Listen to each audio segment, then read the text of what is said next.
Well, hey folks, it's your old pal King Waspinator. Welcome back to Total Party Skills. Hit like and subscribe. Last night started off a new adventure series for D&D using Spelljammer, and what I did was basically started it off with a sequel to Curse of Strahd, which I'm going to, I guess, give a few guidelines for if you would like to do something similar. A problem I had with the original Curse of Strahd adventure module for 5th edition when it came out is that its balance is all over the place. It's not really ideal for beginning level characters, and yet since it was one of the very first modules that came out for the 5th edition, you're kind of stuck trying to figure out some way to, get your players up to a point where they could possibly face any of the various villains that are to be found in Barovia without being immediately annihilated. And as I've always been a fan of sequelizing adventure modules or events that are depicted in main setting core books, just to kind of thwart the players out there who've read these materials, whether or not they should have. Basically, I've came up with an idea that the events of Curse of Strahd happened with some unknown adventure group, but the Strahd has been defeated. Mordenkainen got free. Years later, outside of the domains of dread, on a normal starting campaign world, somehow some of Strahd's followers have managed to escape and get out of the ethereal domain and all that kind of stuff. Basically, you might use one or two mongrel folk. It's not necessary if you have them. It kind of just depends on how much combat you want to throw at your players in their first game. The real villain of sorts would be a Barovian witch. She's the one who's in possession of a portrait of Strahd using the Guardian portrait stats out of the Curse of Strahd adventure.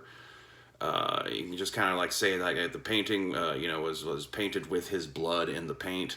And so since he was destroyed, that painting now has like the remnants of his essence. And so in combination with his coffin and some of his home soil, the witch's long-term plan is to somehow kind of bring Strahd back, and she can use the painting to kind of hypnotize people and force them to like obey her and become part of her little Strahd cult.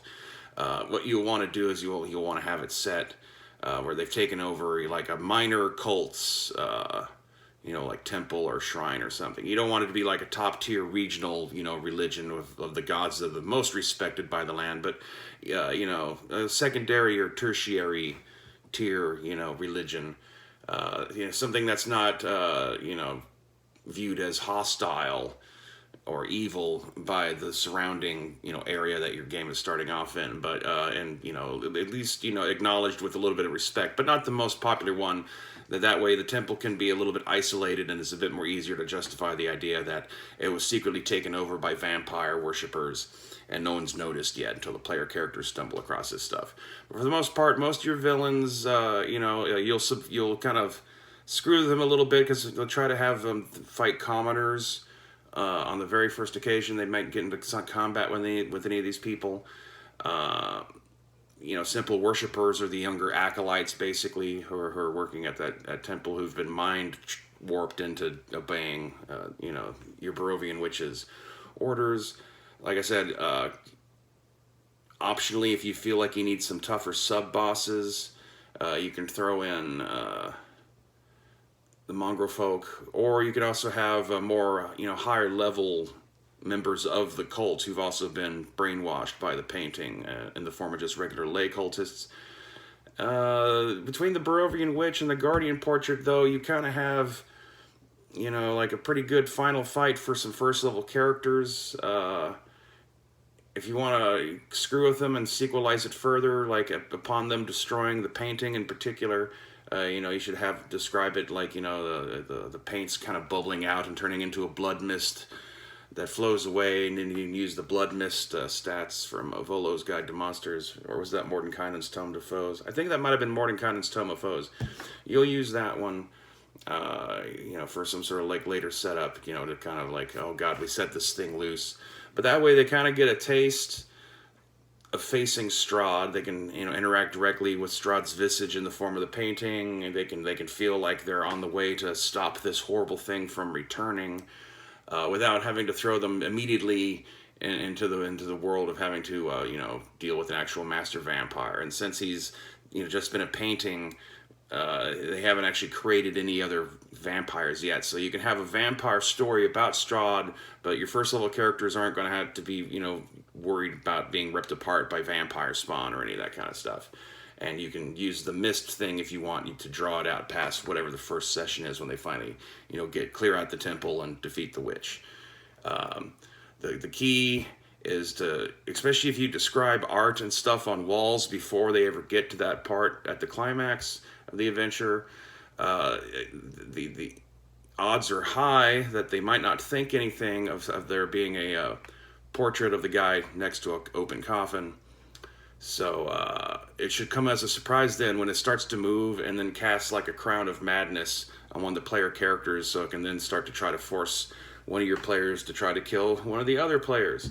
An interesting twist, while in the midst of also trying to fight off a witch who's shooting them with frost rays and all that kind of stuff. So I adapted. I've used this scenario before. It's worked before. The one I did last night, I plopped into Spelljammer because Spelljammer needs something to do on the Rock of Brawl early on, and so this time the Barovian witch with her paintings showed up on the asteroid because they were on a mysteriously abandoned Spelljammer ship that was brought into tow.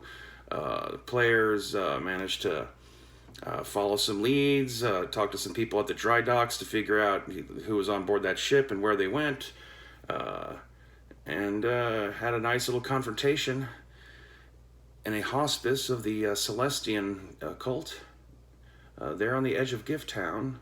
The Blood Mist did get away. One of them came really close to meeting their maker, but pulled through in the end, and they ended off the session with retreating back to the Rock Rat to try to rent a room for themselves and get a long rest and heal themselves up before they return to the hospice of pain.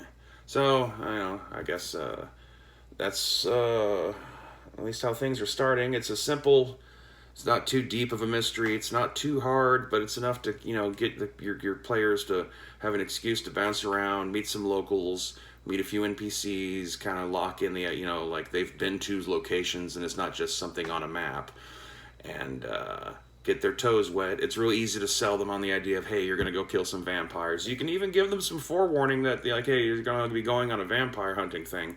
In some ways, that'll psych them up into the idea that they're thinking that they're actually going to fight vampires, and instead they're being attacked by a painting that makes them turn on each other. And it's kind of a race against time to figure out that, hey, all you got to do is, like, turn the painting around so it can't see you, or flip it over on its front, or set it on fire instead of trying to attack it.